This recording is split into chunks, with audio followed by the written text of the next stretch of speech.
আসসালামু আলাইকুম। কেমন আছেন? আশা করি ভালো আছেন। আমি আজকে দেখাবো যে কিভাবে প্রাথমিক বিদ্যালয়ের উপবৃত্তির চাহিদা প্রস্তুত এবং ক্লাস্টারে প্রেরণ করবেন। তো প্রথমে আমি ইউজার আইডি এবং পাসওয়ার্ড দিয়ে পেজটি লগইন করে নিব। এরপরে এখানে একটি ড্যাশবোর্ড পাবেন।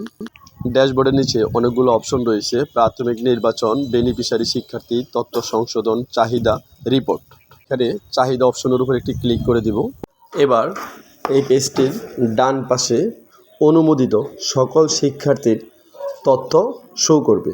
আপনি চাইলে একটি একটি করেও প্রেরণ করতে পারেন, চাইলে সর্বাধিক 100টি একসাথে প্রেরণ করতে পারেন। তা আমি যদি এখানে কোনোটার প্রাপ্যতা না থাকে তাহলে প্রাপ্যতা নাই এই ঘরটির উপর ক্লিক দিয়ে নিচে সংরক্ষণ বাটনের উপর ক্লিক করতে হবে।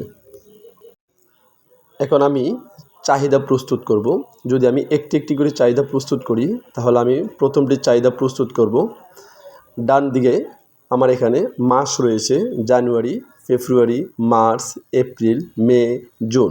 অর্থাৎ আমি এই 6 মাসের 6টি ঘরে আমি 6টি ক্লিক করে আমি 6 মাস সিলেক্ট করে নিব। এরপরে নিচে সংরক্ষণ বাটন রয়েছে, সংরক্ষণ বাটনে ক্লিক করলে এটা একটি মাত্র সংরক্ষণ হবে। আমি চাইলে সর্বাধিক 100টিও ক্লিক করতে পারি একসাথে। এই যে দেখেন, আমি এবার একসাথে আমার 100টি ক্লিক করেছি। এখানে আমি যদি জানুয়ারির উপর ক্লিক করি, ফেব্রুয়ারি, মার্চ, এপ্রিল, মে, জুন, এভাবে আমি যদি মাসের উপর একটি একটি করে ক্লিক করি তাহলে আমার সবগুলো ওই মাসের যতগুলো শিক্ষার্থী রয়েছে সবগুলো আমার সিলেকশন হয়ে যাবে।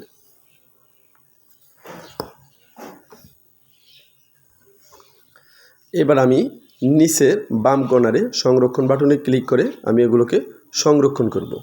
তা আমার এটা 102টি ডাটা রয়েছে, অর্থাৎ 102 জন শিক্ষার্থী রয়েছে।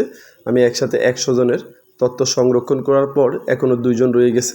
তা আমি একইভাবে এই 2 জন শিক্ষার্থীর তথ্য আমি 6 মাস সিলেক্ট করে আমি সংরক্ষণ করব। এরপর সংরক্ষণ করার পর আমি কাজ হলো এগুলো আমি ক্লাস্টারে প্রেরণ করা। এখানেও আপনি সর্বাধিক 100 শিক্ষার্থীর ডাটা একসাথে আপনি প্রেরণ করতে পারবেন।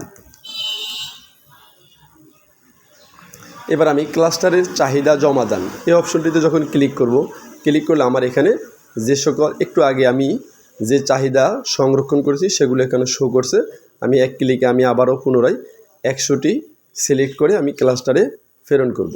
এভাবে আপনারা সহজেই উপবৃত্তির শিক্ষার্থীদের চাহিদা সংরক্ষণ এবং প্রেরণ করতে পারেন। ধন্যবাদ। ভিডিওটি ভালো লাগলে লাইক, কমেন্ট, শেয়ার করে অন্যকে দেখার সুযোগ করে দিবেন। আসসালামু আলাইকুম।